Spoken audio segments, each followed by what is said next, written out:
Hello and welcome to Legendary Africa, the podcast where a disembodied voice speaks about African myths, legends, and folklore straight into your ear canal. Have you watched those canals yet? I'll know if you're lying. I'll know.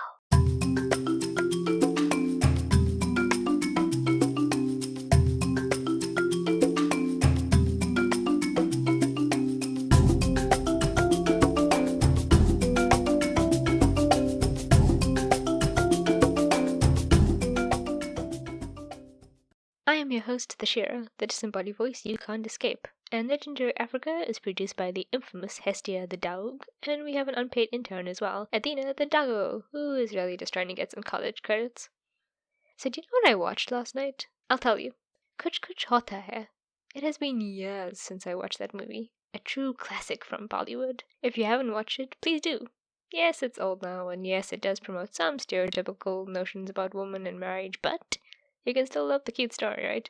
I used to watch Kuch Kuch over and over again when I was a kid. Mostly for the dance routines, songs, and the laddu. Man, that looked like great laddu. For those who don't know, laddu is a ball-shaped sweet which is usually served on festive or religious occasions like Diwali, the Hindu festival of lights, and sometimes on Eid in some Muslim communities. Anyway, I got distracted. So Kuch Kuch Hota Hai is about two best friends, Rahul and Anjali, who are played by Shah Rukh Khan and Kajol, my very first OTP, who are in college together. Rahul falls in love with Tina, the principal's daughter, and Anjali, who realizes she's in love with her best friend, leaves college and goes back home heartbroken. I gotta say, guys, I always hated the fact that Anjali dropped out of college. I mean, come on, girl. You're an independent woman who don't need no man. But, you know, it was the 90s. Anyway, spoiler alert, by the way. Tina dies in childbirth, and Rahul raises his daughter with his mother. His daughter, Anjali, yep, Tina named her Anjali because that's a normal thing to do. She decides to get her dad together with his ex-best friend and her namesake, who is now conveniently working at a summer camp. Bada bing, bada boom. Romance. I'm not going to spoil the ending, but it is a classic, guys. Go watch it if you haven't. Anyway, now that I've completely gone off topic, today's episode includes two tales from the Humbukushu people, both involving bunnies. Well, actually they're hares. I need to briefly interrupt this episode to quickly find out the difference between a hare and a bunny rabbit. 1 second. 2,000 years later. Okay, so basically the hare is the Terminator and the bunny rabbit is whiny-ass John Connor from the Terminator 2. Hares are bigger, stronger, can't be domesticated, basically come out the womb hopping, and actually a totally different species to the rabbit. Who knew, huh? Science. So the Humbukushu people originate mainly from the Okavango Delta region in Botswana and Angola. However, over the years, the Humbukushu have settled all along the Okavango River, which begins in Angola, runs through Namibia, and then ends in Botswana, where it drains into the Moremi Game Reserve. Now the Humbukushu have also settled in parts of Zambia. So the Okavango Delta officially joined the 7 Wonders of Africa in 2013, when the wonders were voted for in Arusha, Tanzania, and it's also a UNESCO World Heritage Site. The Humbukushu people are renowned for their rainmaking practices and are actually often called the rainmakers of the Okavango. They are also known for their great skills in basket weaving, which they use to catch fish. They also have other baskets, which they sometimes make for selling. Now, the baskets that they use to catch fish are actually really beautiful. You should go and Google a picture of it. So, prior to 1909, the Humbukushu people were largely unaffected by European influence. In 1909, German missionaries arrived due to the Scramble for Africa, which, if you didn't know, the Scramble for Africa was the invasion, partition, occupation, and colonization of Africa by European powers between 1881 and 1914. Then in 1950, South African officials arrived to recruit Humbukushu men to work in South African mines. Now in 1967, 3,300 Humbukushu people from the south of Angola fled as refugees into Botswana due to the violent attacks by the Portuguese during Angola's War of Independence. With help mainly from the Botswana government and the UN, the Humbukushu people were able to start a new life in Botswana. Okay, now enough about history. You can unmute me now. So our first tale begins with a leopardess named Ntu. Ntu had 3 cubs, who were the most precious things to her, and every day she guarded them with her life. But her cubs needed to eat, and so Ntu was forced to leave them to hunt. So that they were not in danger, Ntu made an agreement with Kadima the Hare. In exchange for guarding her cubs, Kadima could have a share of whatever she hunted. I know, it appears that hares are also meat eaters, contrary to our naive beliefs. This is exactly why they're Terminator bunnies. So the hare and leopardess continued in this beneficial relationship happily until a terrible drought descended onto the land, causing most of the animals to migrate away to find water. Now, because of her young cubs, Nthu wasn't able to follow these animals and so lost her source of food. Because of their arrangement, Kadima was also unable to leave. Every day, Nthu came back with smaller and smaller animals for supper, and every day, Kadima and the cubs grew hungrier. Eventually, Nthu was returning empty-handed, or empty-pawed, I guess, and Kadima and the cubs were starving. Then, on one of those days, Nthu returned and found Kadima chowing down on a mouth-watering piece of meat. The fuck? Where'd you get that from? Nthu asked, pointing incredulously at the hare feasting happily. Kadima licked his lips nervously before replying. Well, there was this duiker, you see, and it wandered past the cave, and, well, I caught it and I ate it, after feeding your cubs, of course. Nthu stared at the hare for several long minutes. She stared at his soft, clawless paws. She shrugged. Seems legit, she said, and fell asleep. The next day, the same thing happened. This time, Nthu asked Kadima to bring her cubs to her, which Kadima did. Kadima carried the first one in, then the second, then the third. All healthy. The next day, Nthu again returned without any prey, to find Kadima gasping for breath outside the cave, his fur scuffed and splattered with blood. "Help! Men! Pointy teeth!" Kadima gasped. Nthu looked everywhere for her cubs, but found only broken branches and a scratched-up trail. Kadima pointed his shaky paw towards a path which led to a small human village. "They beat me as I tried to save them, Nthu! I tried! I almost died!" Kadima wailed. Nthu let out a roar of anguish. So loud, the ground shook beneath Kadima's body. Vowing to kill every single man, woman, and child in the village, she leapt off with a roar. As she approached the village, she spotted a group of young boys herding some cattle, but before she could bounce on them, the sound of a bird crying stopped her in her tracks. The bird was a luri, or go-away bird as some people call it, because it literally sounds like it's telling you to politely fuck off. Nthu turned her head towards the trees and saw the bird frantically waving its wings at her. It explained that the people of the village were not to blame for the deaths of her cubs, but that it was Kadima the hare who had killed and eaten them. Okay, so I know everyone has already worked that out, but let's take it easy on Nthu. I mean, she's a single, working mother with a really shitty nanny. Give the girl a break. Nthu sat stunned for a few moments. "But Kadima brought all my cubs to me only yesterday," she protested weakly. The luri told another bird to fuck off before turning to Nthu to explain. "She brought the same cubs to you each time. You were so tired you didn't even notice. Then Kadima faked an attack to cover up for killing your lost cub." Now I have to interrupt the story to ask, if the luri had witnessed all of this, why the fuck didn't it say anything after the first cub was eaten? I mean, was it like, oh, well, that's unusual babysitting activity, but I mean, probably won't happen again, and oh, there goes the second one. Like, what the fuck, luri? You go away. Nthu flew back to the cave in a rage, but Kadima had already fled the scene, leaving no trace of where he had gone. The story goes that Nthu is still searching for the hare who murdered her cubs, and that this is why leopards hunt alone and are solitary creatures, and why hares are so skittish and run without looking back, because if they do, they might find a leopardess stalking them, hungry for revenge. And so ends our story of Nthu and the treacherous Kadima, who is going to get a score of -20 out of 10 on rateababysitter.com. I hope you enjoy the folktale, and you now understand that hares or rodents of any kind cannot be trusted with babies. Rats. They eat babies. Alright, it's now time for the weird and wacky segment in which I will tell you some weird and wacky facts about this world we live in.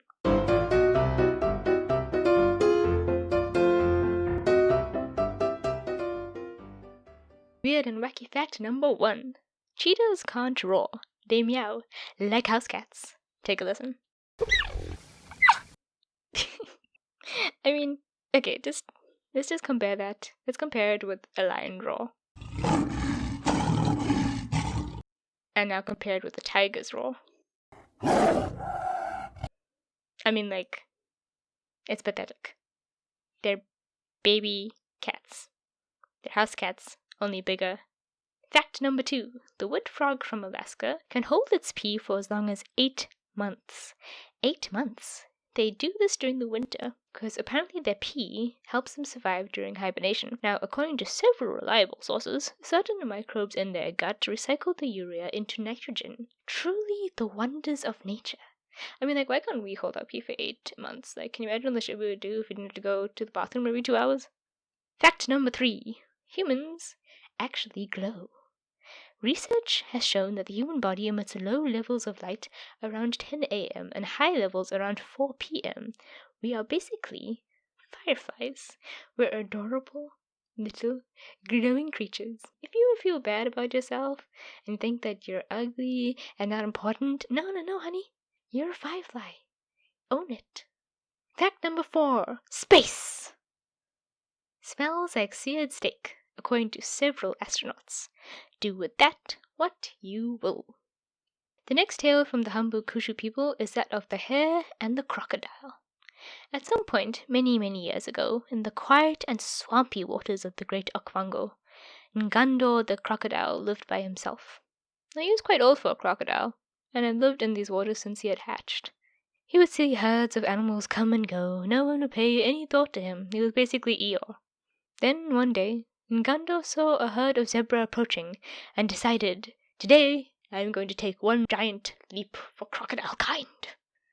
Hey, girlfriends! Ngando said a little too enthusiastically. The zebra glanced at each other in confusion, and greeted him cautiously. So, Ngando continued, flicking his tail in what he hoped was a casual manner. I was wondering if you guys would at all be open to me joining the herd for a little bit. You know, it gets boring here in the swamp by myself, with everyone ignoring me. All alone. Just me. The zebra snorted impatiently and motioned for him to follow them. Fine, you sob story. Come on, they said. And so, Ngando joined the herd. Although the zebra did warn him that he would struggle being so far away from water, but he cheerfully ignored them. For a while it did work out, while the zebra grazed in one area, but when they wanted to move on, Ngando assumed they're far behind, and by the time he had caught up to where they had been grazing, the zebra were ready to move on to the next area.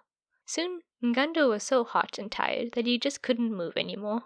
Dragging himself to a nearby tree, he dug himself a nice hole to lie in, and fell fast asleep.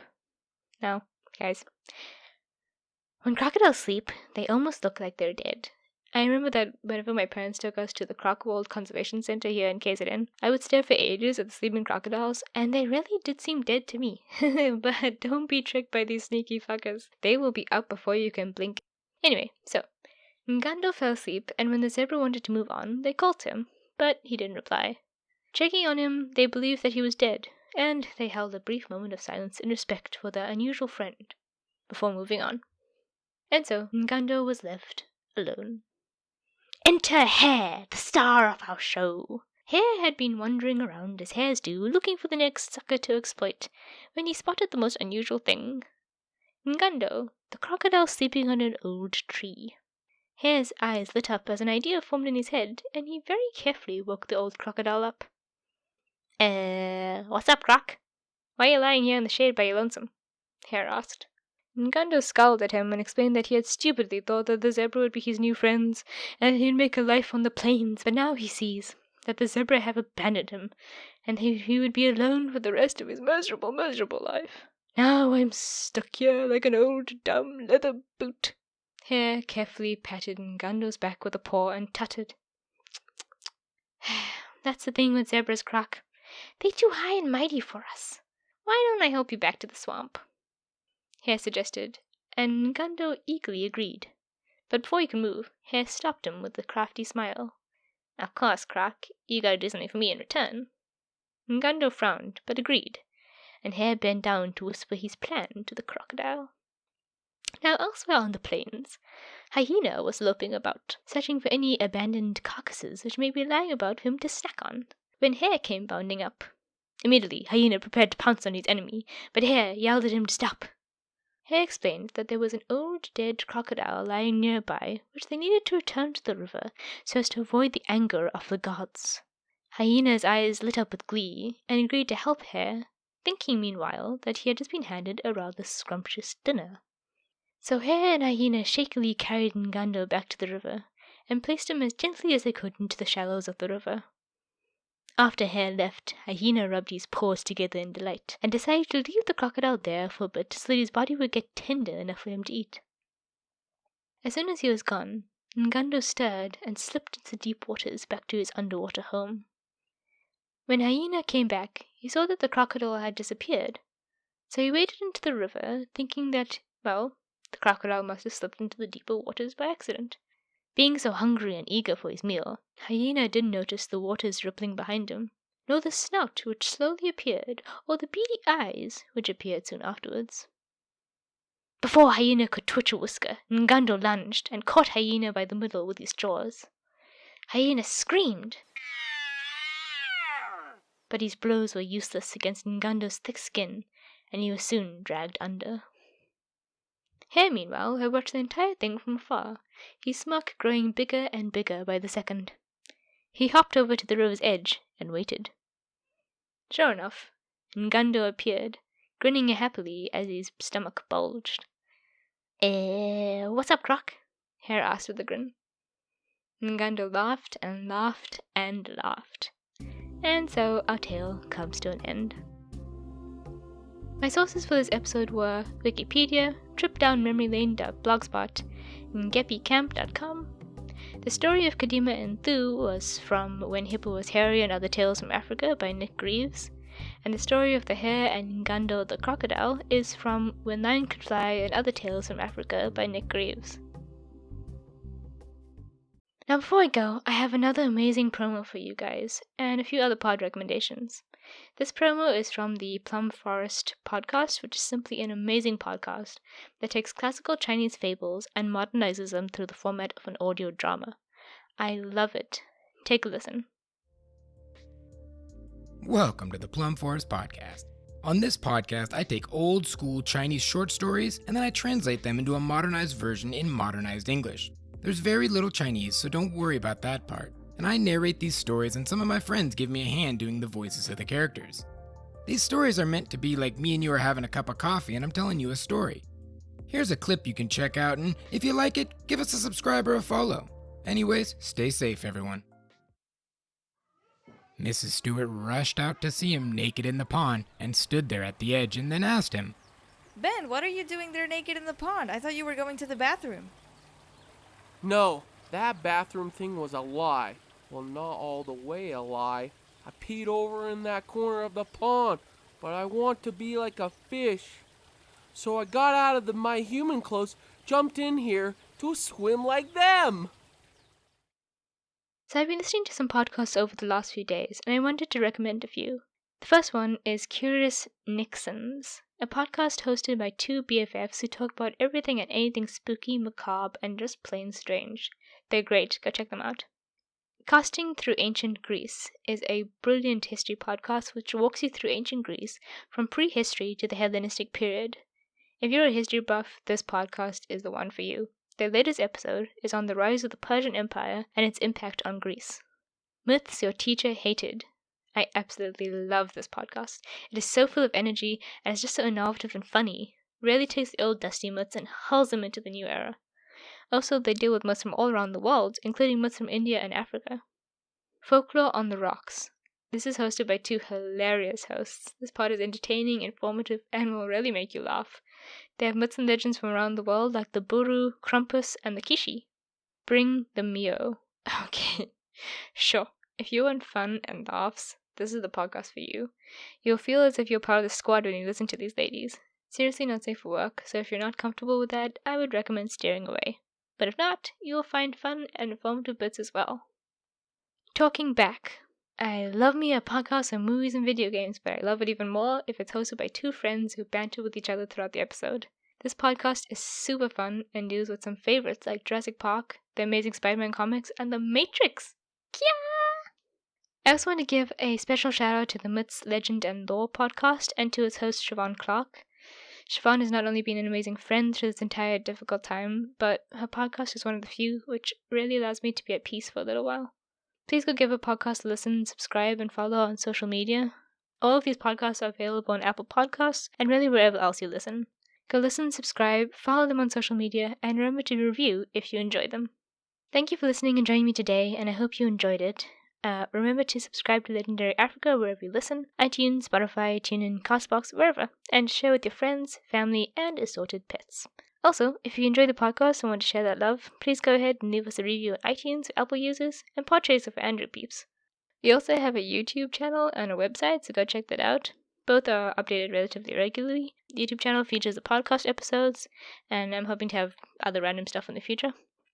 On the website, you can find out how to subscribe, you can take a look at some of our past episodes, our latest episodes, find out how to contact us, how to follow us on social media, all sorts of stuff. All links can be found in the episode description below. Check us out on @LegendaryPod on Instagram and @LegendaryPod1 on Twitter. Also, send me an email at staylegendarypod@gmail.com if you want to suggest any myth, legend, or lore topics. Or, even just to say hello or send in thoughts for the tribute page on my on the Legendary Africa website. That would be really great. I'll see you next Saturday with an all-new ancient myth, legend, or folktale from our beautiful continent of Africa. Until then, tell your loved ones you love them, thank the angel on your shoulder, stay safe, stay sexy, and stay legendary. Bye!